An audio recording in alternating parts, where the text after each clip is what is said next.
Okay, BlizzCon, our next presentation's ready to deploy. Here's Warcraft Rumblings.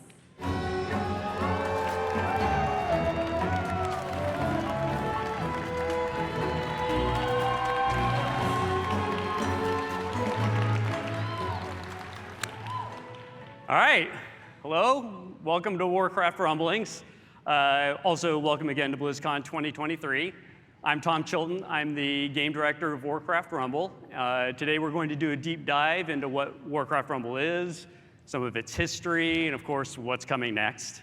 To do that, I'll be accompanied by two of our key team members, Jackie Bacall-Head, our production director, and Jeremy Collins, our art director.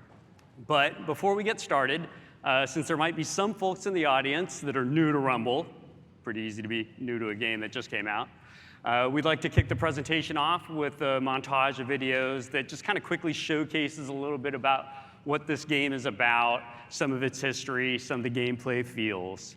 So with that, let's roll it. Warcraft Rumble!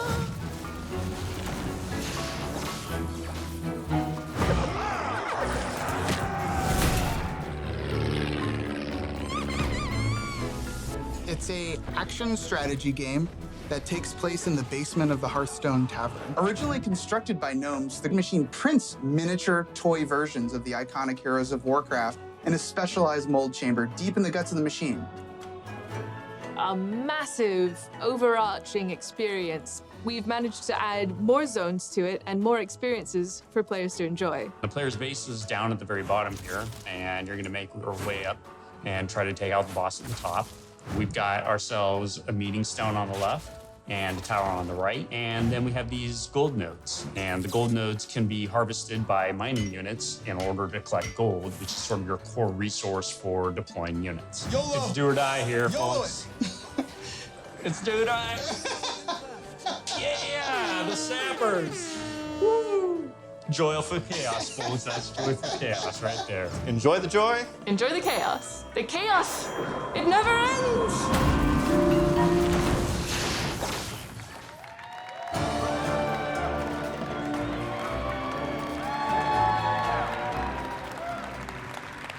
Hello, BlizzCon. My name is Jackie Bacall-Head, and I'm the production director of Warcraft Rumble. I'm here today to talk about what Warcraft Rumble is.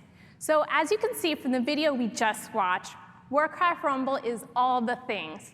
We wanted to make a game that had a lot of different things for many different types of players. So I'm here today to talk about just a few of the things that make up Warcraft Rumble. So first off, we are a tower defense and offense game. Not only do you have to protect and worry about your base, mine for resources, source your army, but you must also attack your opponents or boss to claim their base. You get to collect a whole bunch of mini versions of Warcraft heroes you love. We've got a large campaign, and once you get high enough level, we have a challenging heroic campaign mode. We also have PvP for those who love competing against others. And for those who are most solo players, like myself, you can hit up a dungeon or play Arclight Surge. You can sync up with friends in a group chat and join a guild. And then once you're in a guild, you can work together with your guildmates to win the guild war chest each season. So these are just a few of the areas that I'll touch on in more depth, but otherwise, please feel free to head over to our Rumble area and check out the game yourself. One of the fun things you get to do is build strategic armies. Armies in our game are made up of troops, spells, and leaders. We'll be launching with over 65 minis in 5 different families with multiple leaders in each. The families are Alliance, Horde, Beast, Undead, and Blackrock. So you have plenty of opportunity to test out and try different playstyles. There's lots of choice in deciding which minis you want to collect. You might want to go wide, collect a whole slew of different minis, or go deep and level up a smaller number of minis, focusing in on increasing their power. When strategizing your deck or your army, which is based off the rock, paper, scissors mechanic, you'll be able to pick from melee, ranged, flying, or squad minis. For example, when picking which mini to play on the field, flyers take down a melee type, and ranged minis will take down flyers. And on top of collecting minis, you can also collect talents for them, which adds additional abilities. So for example, one of my favorite leaders is Undead Baron Rivendare, which you might remember from Stratham in Lordaeron, who will summon skeletons at your base or towers you control. I tend to go with Skeletal Frenzy for Baron's talent, which gives Bloodlust to nearby skeletons, increasing their movement and attack speed. I find this gives me an advantage as I personally love being fast in the game and I aim to control as many areas of the map as possible. So now you have an army built up, where are you gonna go? In Rumble, you're gonna go on a journey through Azeroth, moving through all the old zones you know and love, including Elwynn Forest, the Barrens, Westfall, Stranglethorn Vale, Darkshore, and many more. There are over 70 levels at launch, with 5 levels divided into zones, with the final level of each zone being a harder mission, and requiring a higher level army to defeat. Each level and boss have a unique mechanic, so will require a different strategy, a different army to be successful. In Stranglethorn Vale, for instance, we have King Mookla's map. It kind of feels like a sports ball field where Mookla tosses bananas onto the field, and when any minis walk across them, they level up. So it's a fun way to add more strategy, deciding if you want to boost up some of your weaker units or go for your stronger ones. And then once you've beaten the campaign, you will reach Onyxia's lair. Onyxia is the hardest challenge and final boss in the game. Few have beaten her. Please let me know when you do, because I sure haven't. And now to talk some game modes. So Arclight Surge is a super fun solo feature where you get to replay levels you've completed, but with an electric twist. Every few days, a rotating selection of levels that you have completed will be lit up with Arclight energy. In one of the twists, you'll be given an army of minis to play with. You will have to use specific families with minis you may not own or have tried out in the past, so you get to try out different play styles. It's kind of like a try before you buy. I've personally collected new minis based solely on the fact I've tried them out on a Surge map. In another Surge mode, you will get a modifier on the maps of a particular zone. So for example, where kobolds gain 10 levels for every gold they mine. It's a guaranteed mini that will not only help you source your army, but will fight back with some force too. And on top of the campaign mode that I've mentioned before, we have an even harder version with the heroic campaign. So once you get to 50 sigils, you unlock the heroic campaign, which I find to be extremely difficult. It is essentially the normal campaign, but with a higher level requirement and a harder twist on the map. So for example, Elwynn Forest is our starting zone. You only need a level 1 army. But once you unlock Heroic Campaign, you're going to need a level 11 army in order to complete them, and then also you'll get to encounter different twists. The Dreadnought, for example, if you have played it, has 2 cannon reticles roaming the map instead of just 1, which you would find on the normal campaign. These levels are another opportunity to get more XP to boost your armies, as you get extra rewards for winning with each family, and another bonus for completing the entire zone. And a side note for a bit of insider information, as the team was developing this feature, we started calling it the mean mode. And because we love all things mini, our take on dungeons are mini versions of WoW Dungeons. These are a series of 3 maps with 3 bosses. Each week, we rotate the family required to enter the dungeon. So essentially, you'll pick a leader from from the family that's selected for that week that you can use to enter into the dungeon. And then before jumping into each level, you will get to pick a relic, which is just like a talent, but it could apply to either an individual unit, or it could be a buff to part of your army or your entire army. You will be able to stack 3 relics, 1 for each of the 3 levels of a dungeon. So for example, before you enter into the first level of the dungeon, you'll get a selection of 3 different relics. You get to pick one, jump into the dungeon. Once you complete the boss, you'll be brought up back to the screen, presented with another 3 relics, pick one, jump in. And then when you're playing the second level, you'll be able to use both relics from level 1 and from level 2. And then one important note, you only have 2 lives or Ankhs of Resurrection to get through the 3 levels of the dungeon. Or else you'll have to start over from the beginning, which totally sucks. You can repeat dungeons and try out different relics and different leaders within the family for that week, collecting more rewards. But only the final boss win gets an army slot upgrade, which bumps up levels of special mini types that you can apply to your leader's army. Now, let's jump into some features that have human interaction. Are you super competitive? Maybe you do awesome defeating campaign missions. How about against players across the world? Did you happen to catch our Rumble Mania event today where we showcase PvP?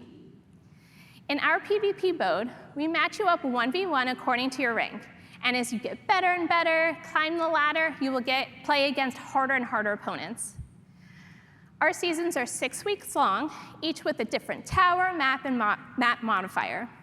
It keeps the game fresh by changing up the challenge, just like many other features in our game. Everything rotates, modifies, and adds new twists. And then on the social side of things, we have guilds. You can group up with new people, group up with friends of old, chat with them, or work together to obtain your guild's war chest. You can have up to 15 people per guild, which has been a challenge for the team as we've been fighting to see who can be part of the best team guild. And taking a moment to dig into guilds, there's a feature called War Chest, which resets every season. This is a group effort from the guild to play Arclight Surge missions and PvP matches to collect points to turn in for rewards. You get to play with, so if you use different family leaders, you will collect points for each of those families, and together that will combine for an even bigger reward. You can keep track of who is helping to gather points in the War Chest screen. Push your friends to go, go, go, do their fair share of the work so everyone can reap the rewards. And with that, this is the end of my quick summary of Warcraft Rumble. We have tons of features for you to try out, learn, and master, and many more ideas yet to come. The team and myself are super proud of the game we get to share with you all and hope you enjoy it as much as we do. Next up, I'd like to hand it over to Jeremy, our art director, who's going to go over the history of the game and a little bit behind the scenes.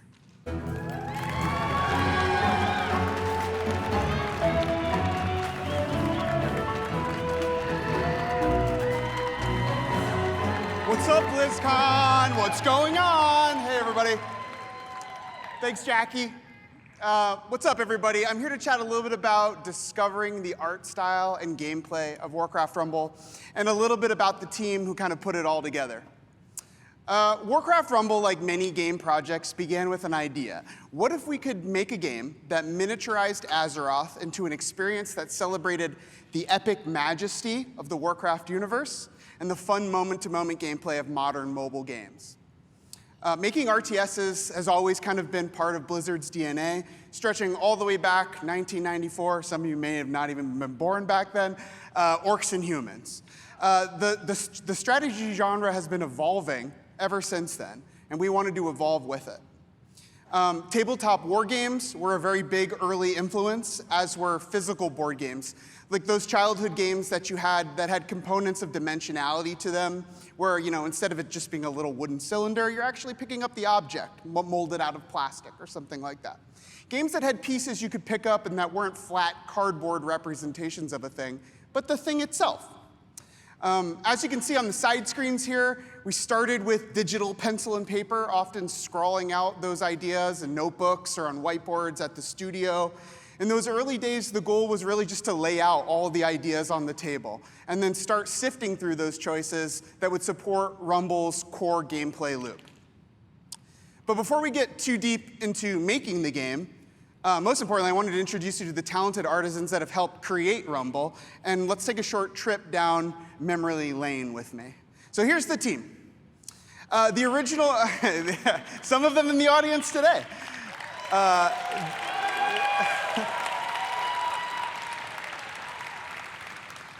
The original group of developers that started Rumble were originally comprised of Blizzard PC developers from various games at the company. Some of us came from World of Warcraft, others came from StarCraft, Hearthstone, Heroes of the Storm. But what we quickly realized as we began making the game is that we needed to bring in mobile developers from outside Blizzard to kind of round out our knowledge and learn from some of those best mobile practices.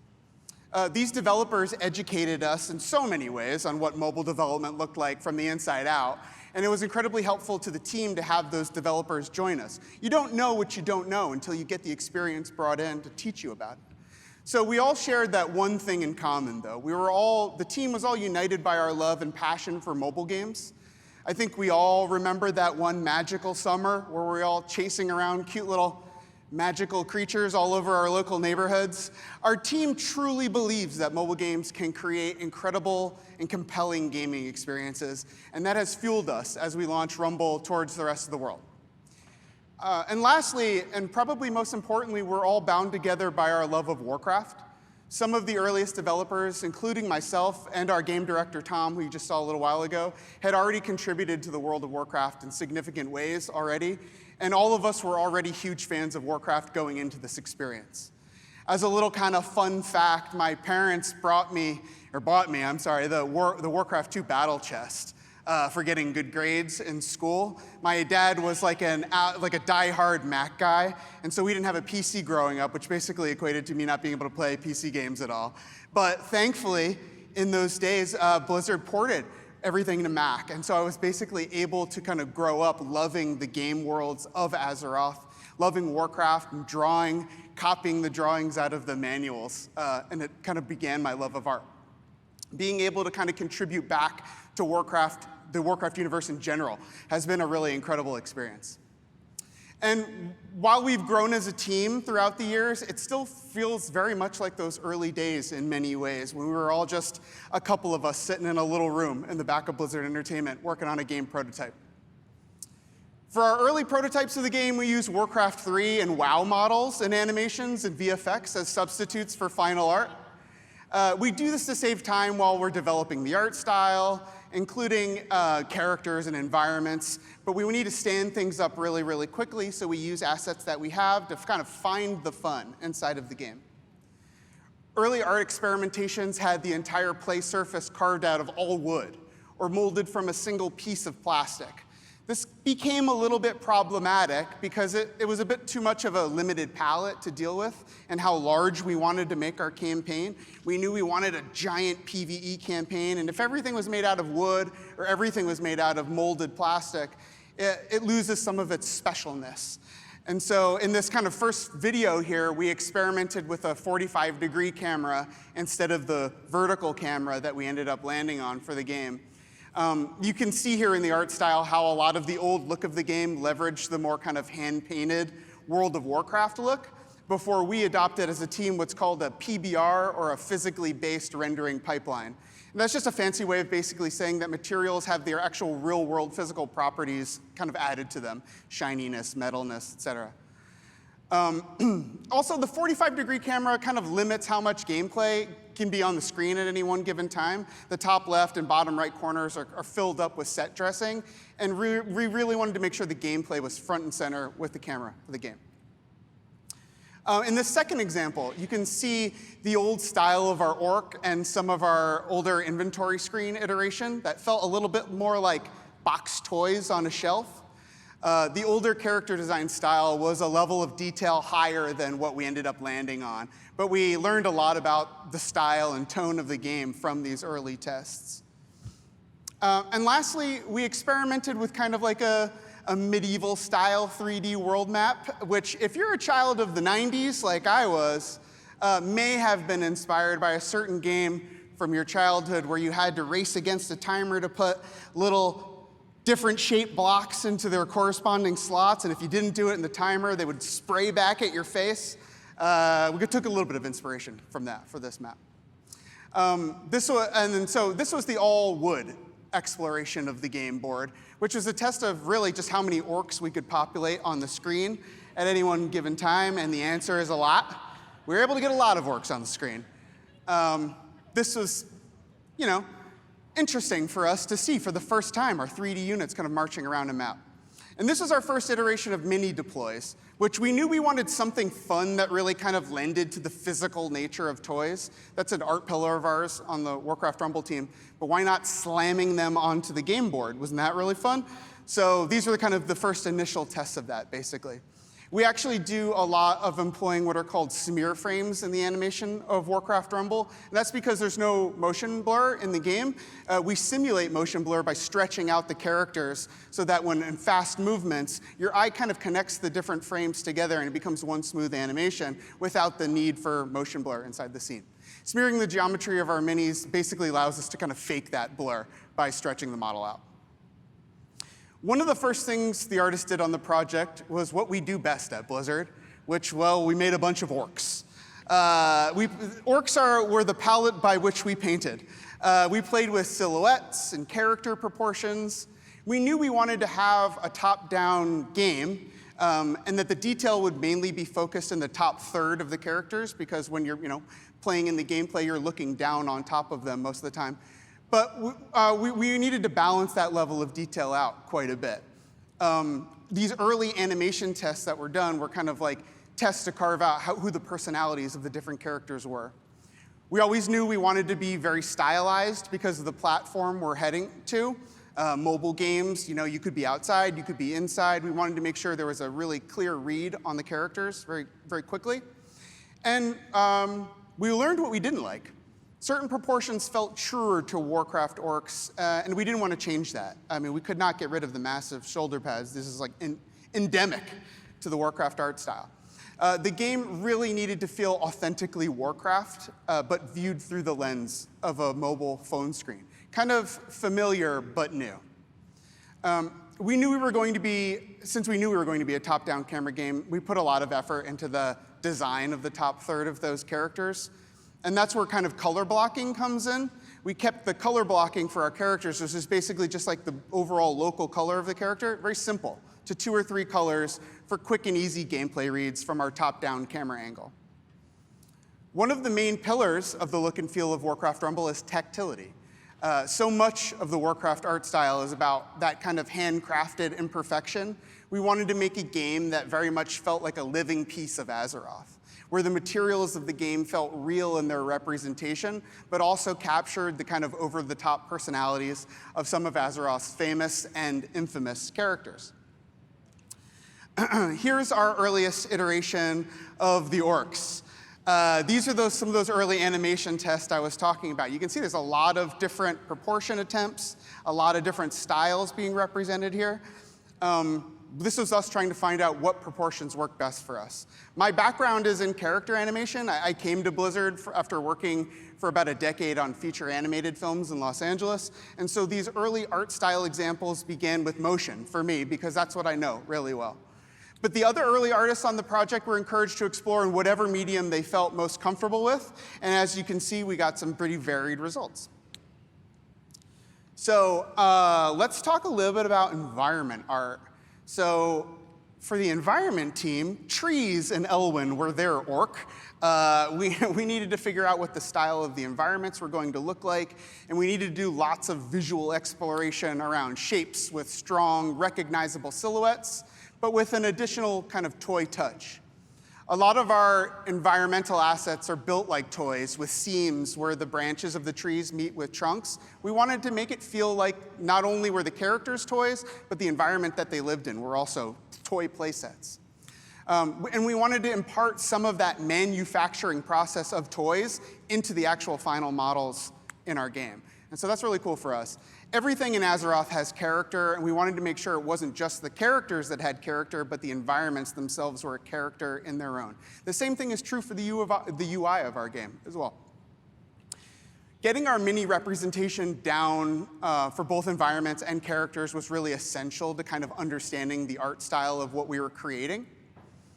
And this is typically what's called a vertical slice, which is really just kind of a fancy term for a small amount of polished gameplay that represents the broader visual look and core gameplay loop of a new game. It's basically like a little piece, a little corner of a game where we can see, okay, I get it. I see what the final product could look like. That's why you do a vertical slice. So I want to talk a little bit about the box, the actual Rumble arcade machine. We actually designed the Rumble arcade machine from the inside out. This was a very early collaboration with the story and franchise team, who make the incredible cinematics you've seen here today. And they did some visual development inside the Warcraft Rumble arcade machine. These renders right here are by an artist named Tony Bratinchevich, who we affectionately called Tony Renders on the team. I don't know if he knows that, but now he does. Thank you, Tony. Beautiful what-if concepts of the playfield and the exterior of the Rumble game machine, with lots of nods to the visual language of the Hearthstone Tavern, which is we're underneath, and gnomish gearworks, basically all that kind of fun, steampunky looking gnomish stuff that populates all sorts of fun areas of Azeroth. In these examples, we tried kind of more porcelain-style materials, but at the end of the day, porcelain just wasn't the right material. It felt a little too fragile. Like the minis, we knew we wanted them like scrapping them up on the field, and we knew we wanted this handcrafted quality to them, and they needed to take a little bit of a beating, and porcelain didn't really feel like the right choice for that necessarily. This is a bit of a lower angle where you can kind of see that even in the early days, it still felt very Warcraft, with the distressed metal and the wood, but this version of the game was maybe a level of detail too great for what we were going for, or maybe too great for the medium that we were also on as well. Smaller screens require less detail. We had to balance the visual style for the mobile platform. Mobile game screens vary widely in size and aspect ratio, and it was very important to us to make sure that the art looked beautiful, and most importantly, communicate gameplay on those smaller screens, big from the beginning. Here are some screenshots from the all-plastic era of Warcraft Rumble. This felt a little bit too much like those board games that I mentioned earlier that were molded or vacuum-formed from that single piece of plastic. It didn't feel quite right. We found that by creating different types of plastic, some more matte, some more shiny, some rougher, some smoother, that was our way of creating the material variation for the collectible minis inside of our game, and it was a way to kind of vary up the overall materials in general. In the same way that all Warcraft games are kind of lovingly handcrafted, we took that a step further and added some surface detail to our characters, which we affectionately call chipping. So in our game's fiction, the Rumble game machine basically prints out these kind of figures down in the creation chamber, which is like the mold at the bottom of the machine. And that's where all the minis are created, and they're pushed up to the kind of playfield. But we asked ourselves, like, who made the positives of these molds? You know, to make a mold negative, you need a positive first. We thought kind of about, you know, what tools that they might have used in Azeroth. And if gnomes made the positive sculptures that all these minis came from, maybe they used wood to make those positives. And maybe while they were making those positives out of wood, the chisels would have left little surface imperfections all over the place, leading to that more kind of handcrafted art style. But chipping basically allowed us to have details that went away when you're looking at the character from the top-down gameplay view, but when they're right in your face when you're looking at them celebrate in the UI of our game. And so we had to kind of balance that a little bit so that there was some interest and appeal for the characters when you're seeing them celebrate, but that they were also very instantly recognizable when they're out on the playfield. An extra level of handcrafted detail that is just very endemic to the Warcraft universe. And, well, here's where we are today. We are a bunch of very passionate developers, very eager to support this game with new content and features on a regular cadence. And while we've had a lot of fun over the years, Warcraft has always been our North Star. We wanted to make a game that fit in your pocket, where you could relive some of those classic moments from Warcraft's past in miniature form. We wanted a game that felt authentically Warcraft, a game where we could play in this massive sandbox that's been created for us. We hope you have as much fun playing it as we did making it. Next up, our game director, Tom, is going to tell you a little bit about what's coming up for the future of Warcraft Rumble. Thanks, everybody.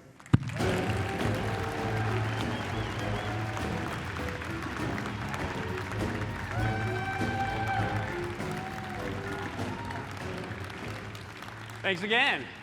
All right, so that brings us to what's next.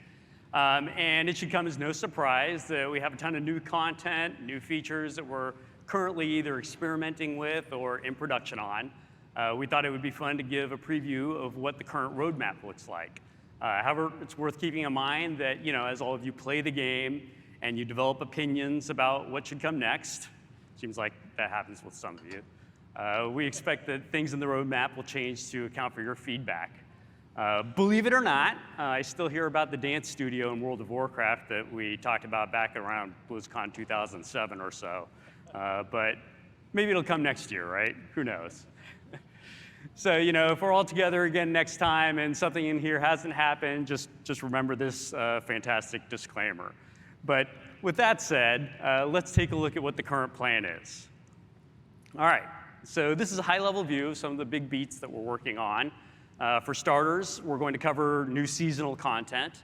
For those of you that are starting the game today or yesterday perhaps, Season 1 just got underway. But given that our seasons are 6 weeks in duration, you can expect updates for every coming season. In addition, we have a variety of new features planned, and those will help round out the game, and we'll cover those in just a bit. We have new map content in the form of a new dungeon and a new zone that are already underway, and those will be making their way into the game in the coming months. And of course, we've got a few updates to the PvP system coming soon as we continue to refine, balance, and spice things up on that side of the game.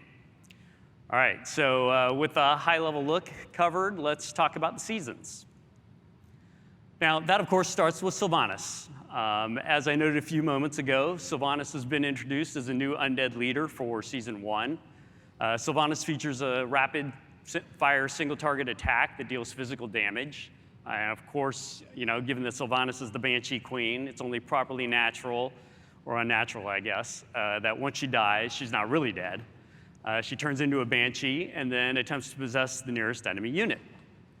Now, as with every mini in the game, she also has 3 talents available to her for you to decide exactly what flavor of gameplay you prefer. So you could go with the Black Arrow talent. That turns her single target attack into an elemental piercing shot that can also carry through behind enemies behind the primary target, doing a bunch of additional area damage. Or you can choose Banshee's Wail, which causes Sylvanas to stun all nearby enemies once she dies, making it a lot more difficult for all those characters that just killed her to then kill the Banshee before the Banshee can actually possess an enemy. And then last but not least, you could go with Forsaken Fury, which grants Fury to nearby undead and horde units. And that really kind of plays into, of course, Sylvanas having been both leader of the Forsaken and eventually becoming leader of the Horde. Now, as of now, she's exclusively available this season, both through the PvP ladder, through the war chest, and a bundle. And of course, as new minis that come into the game are featured as part of the season, as the next season rolls around, they become available in the grid once that season has ended. So for now, for those of you that want her and really kind of want to earn your way to Sylvanas, the PvP ladder and the war chest with your guild are the way to go. So that brings us to Season 2. Now, as you can see, with each season for the foreseeable future, we plan to add a new mini to the game. In Season 1, it was a leader, and in Season 2, it's a troop that can be added to any army. And so, the Chimera, it's a highly territorial beast from the forests of Kalimdor. The Chimera has a long history of felling foes in battle. I mean, it may not have been as deadly as a Defias pillager, hiding out in a Westfall farmhouse, but, don't sleep on the Chimera. So it's 2 heads, spew death from above. One of them with, area of effect poison attack, and the other one has a chain lightning area attack. Now, both of these attacks are elemental in nature, but she can be talented in some interesting ways that emphasize different aspects of the Chimera. So for example, you could select Corrosive Breath, and that talent will deal significantly more damage to towers, buildings, and armored enemies because it turns into a siege attack. Or you could go with Jolt, which adds a stun to the lightning part of the attack, interrupting enemy attacks and movement so that the Chimera's poison has a chance to build up to more devastating degree. Or you can just keep it simple and go with the Dynamic Duo talent, and that adds Fury to the Chimera's attacks, which makes the Chimera attack faster and faster and faster as it continues to attack. Either way, the Chimera adds significantly to the options that are available to Beast armies because it adds a solo, which is non-squad, flyer option to the Beast family, which is something that the Beasts don't have right now. Right now, all their flying units are squads, and so if there's area effect anti-air, then it really kind of handles anything that's Beast flying, but not once the Chimera comes out. All right, so next up, we have a sneak peek into some of the minis that are coming for Season 3 and beyond. On the screen to your left, hailing from the depths of Blackrock Mountain, we've got Emperor Thorson, and he really kind of rounds out the Blackrock family as its 3rd leader option. We are working on a few different options for Emperor Thorson's abilities as we continue to iterate on him during our kind of gameplay testing. But the current frontrunner is that he'll be an armored mini with a fiery weapon and a lava spike attack. The fiery weapon is going to be his melee attack, and the lava spike is actually a ranged area damage attack. And then as for Season 4, we expect the Fairy Dragon at the center concept to be the new seasonal mini. One of the things that we feel like the overall mini landscape is missing is a flying troop that's resistant to elemental attacks. So the Fairy Dragon is the perfect mini to really kind of fill that role, given its history in Warcraft 3, Heroes of the Storm, and of course, World of Warcraft. Then on your right, we see Ragnaros himself. Unlike other minis described earlier here, Ragnaros is not going to be part of the normal seasonal content. Instead, Ragnaros is going to be tied to the release of the Molten Core raid. And not surprisingly, the reward for defeating Ragnaros will be Ragnaros. Now, we do expect that Ragnaros is going to be an extremely unique leader that has some very unique mechanics, one of which involves his summoning via a Majordomo Executus mini. And of course, you know, that'll happen none too soon. Now, as it happens, the topic of Ragnaros leads us to our path towards raids and those supporting features. So from the game's original initial conception, we've really viewed Warcraft Rumble as a co-op game. One that would be really fun to play on your own, but also even more fun to play in a party with a friend. So to finally realize that dream, we're planning to create the ability to party with a guildmate and do some end game content and engage in co-op battles via the raid feature that I'll get into a little bit more in just a minute. But in addition, the development of parties and raids really kind of opens up the potential for additional modes of co-op play in the future, like questing, Arclight Surges, and of course PvP. So why play alone and absorb all the blame for your losses when you could rightfully point your finger at your teammate? Now, naturally, with the reveal of Ragnaros and co-op raids, it makes sense to spend a little time talking about how raids will actually work. So as I describe the raid system and how it's going to work, you might notice that there's a UI looping in the background and shows off a little bit of how this functionality looks and works in practice. For starters, raids will require the player's party with one of your guildmates in order to take on the raid.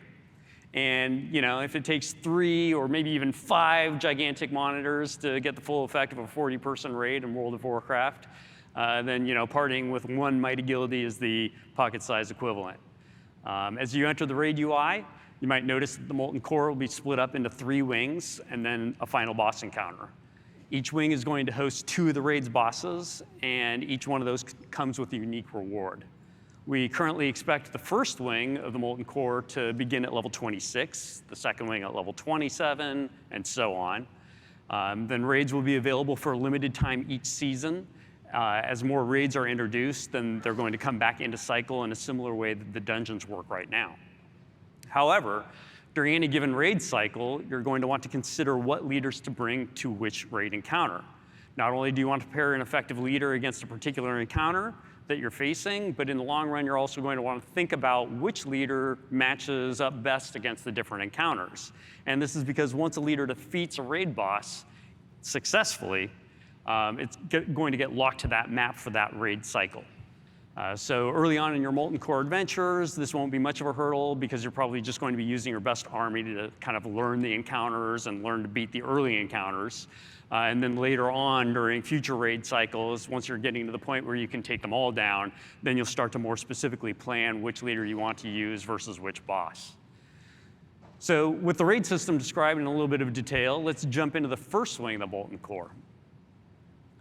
All right, so before we get into the details of these 2 specific bosses, some of the aspects of raids that you're going to find that are common between all the different maps are that some lanes are actually shared between you and your teammate, but there's also typically at least one lane that has deploy zones only for you and one for your teammate.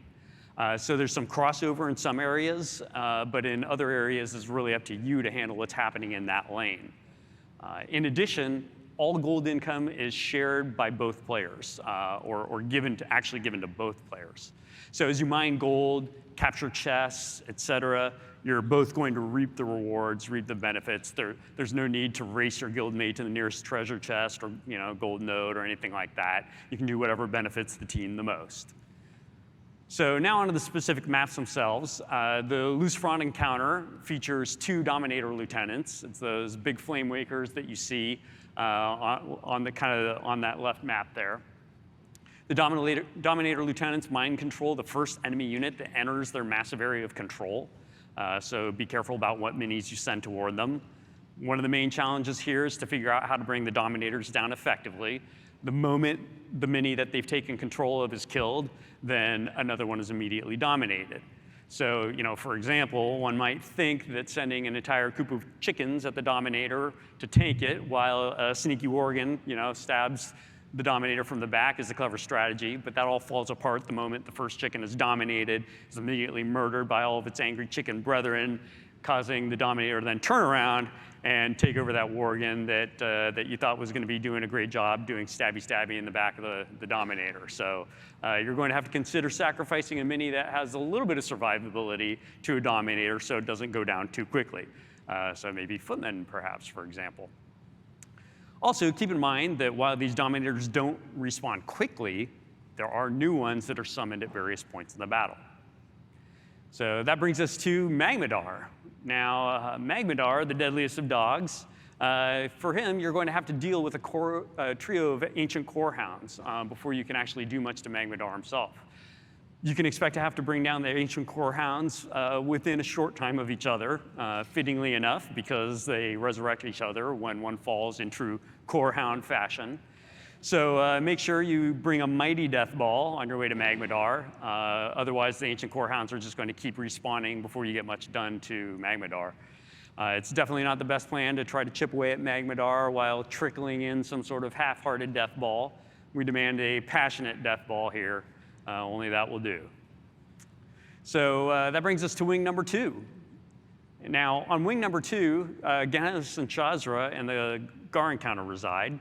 The Gehenna and Shazra map has the interesting twist that Shazra actually counterspells any spells that are cast by either player. Now, Shazra, which is the boss closer to the front in blue in the screenshot above there, it can be killed before Gehenna in order to remove that restriction. So, don't bring decks or armies that have too many spells that might clog up your hand until Shazra is actually down. Or you can attempt the map without any spells at all. Choice is yours. All right, as for Gar, be prepared to bring armies that feature a lot of elemental killing ability. The streams of elementals are summoned anytime a tower is destroyed by Gar. And you might notice on his map that there are a lot of towers there. There are 6 towers on that map. So you're definitely going to want to hold off on assaulting a tower until you're sure you can keep control of it. Otherwise, things are going to quickly snowball out of control, as any loss of a tower is going to create yet another wave of earth elementals. So in the event that you accidentally take a tower, it can be very valuable to be able to quickly deploy some unbound units to defend it, regardless of where that tower is on the map. So keep that in mind. Now, the third wing of the Molten Core are where Baron Geddon and Golemag are. Now, Baron Geddon's fiery lair of lava strongly encourages players to bring armies that are heavily stacked with flying minis. After all, the floor is lava. Danger, danger. And as for Golemag, beware the incineration runes around every tower. These runes are really kind of significantly altered the strategies for taking a tower. It's not just as simple as throwing any old tank at them to get the job done. You're really going to need to more carefully plan which combinations of minis you bring to these towers. Otherwise, you're going to watch your push really kind of melt back down into the gold dust they came from. And of course, what would Molten Core be without its iconic final boss, Ragnaros? Now, after you defeat the first 3 wings, then Ragnaros unlocks. And Ragnaros is a 4-phase encounter that will test us all. Phase 1 occurs when Ragnaros is submerged, and that includes the summoning of Ragnaros by Majordomo Executus. In phase 2, we're going to face off against Ragnaros's core abilities of Blast Wave, Meteor, and then also Lava Wave. In phase 3, Ragnaros submerges for a time and spawns many Sons of Flame. Let me know if you've ever seen that before. And then finally, in phase 4, Ragnaros returns and gains some additional abilities in the form of Immolation Aura. And all this combines to create an encounter that is very similar in difficulty and complexity to Onyxia herself, maybe even more so, but co-op. And so, that's going to bring an entirely new dimension to kind of what it feels like to beat one of these really complex encounters, and a lot of extra fun. So now that we've had a chance to cover the raid system and the maps that are involved, I'm guessing a lot of you want to know, what rewards there are going to be had to be earned in the Molten Core. So let's cover some of that. Now, each wing features powerful and, in most cases, unique rewards. For example, for clearing the first wing, you'll unlock a boost slot for an army of your choice. The boost slot allows any mini that's placed into that slot to be boosted to a base level of 20, which is the maximum level obtainable via XP. And this gives you massive army flexibility.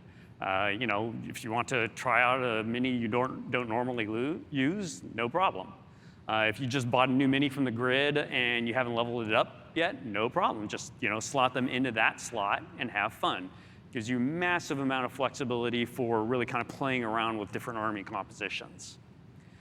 Also, for clearing the second wing, you'll unlock a legendary tome and a legendary core. The raids in the PvP ladder are really the way to earn legendary cores that you'll need in order to finally upgrade a mini to its highest rarity.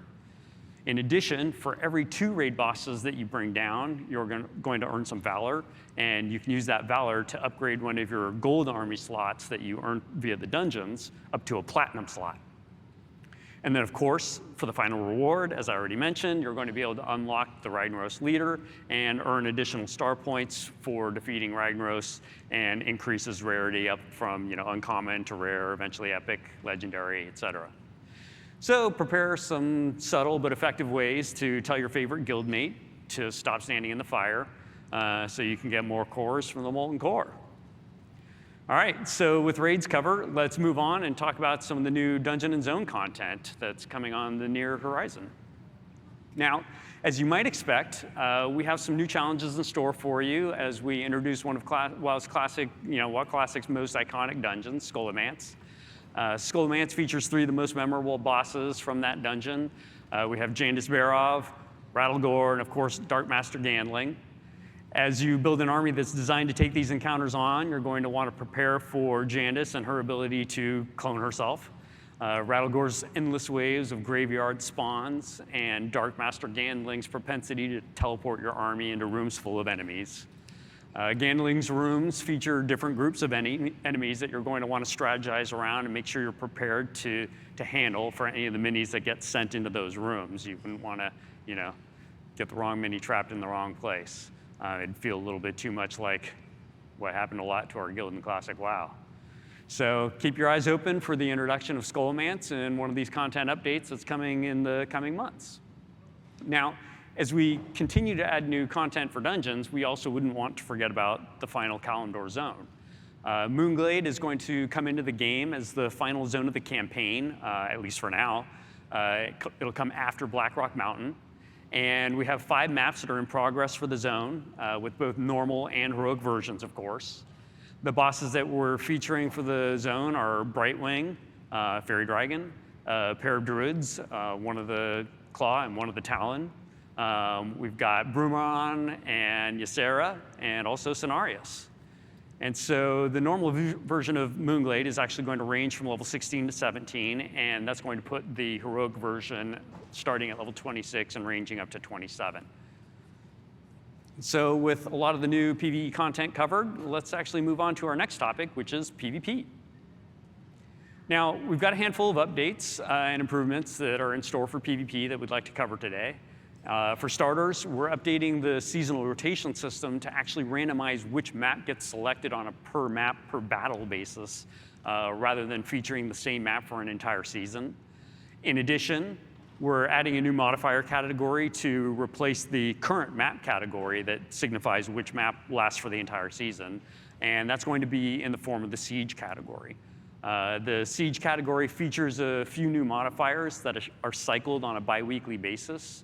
And those modifiers are very much designed to kind of alter what the kind of meta feel is of these mechanics. Now, one of them, this one that's currently named Crumbling Towers, that modifier causes captured towers to turn into meeting stones for the rest of the match. whereas the collateral damage modifier actually causes damage to the opponent's main base anytime one of the towers is destroyed. Now, both of these modifiers are designed to really kind of alter some of your strategic choices about what armies make a lot of sense for that particular section of the season, and also kind of alter some of the pacing of the PvP battle and kind of creates a very different arc and flow of the battle than what you would otherwise see for that kind of couple of weeks.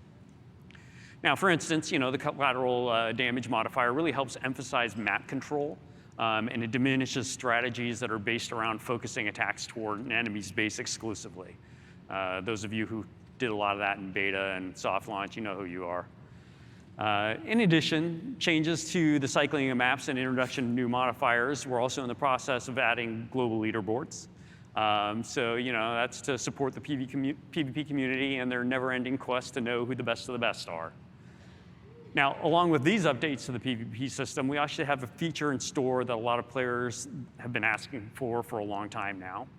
A staple of the RTS genre for decades now on PC and more recently on mobile has been the ability to view and share replays. Fortunately, this is one that we also have and expect to support in Warcraft Rumble. So this is something that has been actively worked on so far. Not only do replays help players share strategies with each other, given that these replays can be easily shared with others, but they also help players analyze their own play and better understand improvements that they can make. So we're looking forward to being able to add these features to the game over the course of our upcoming feature updates.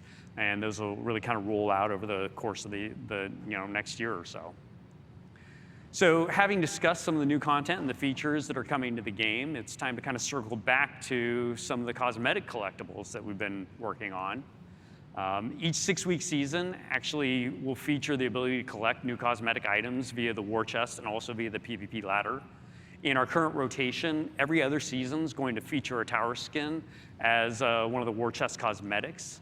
With the current upcoming season is actually the Judgment Tower set, so you'll see that in season 2, and then you'll also see some additional tower sets coming with every other season that happens after that, season 4, etc. Now, as one might expect, we're also going to want to see some of the classic Warcraft tower architecture from the Horde, the Undead, and other races, and we'll be seeing those also soon enough.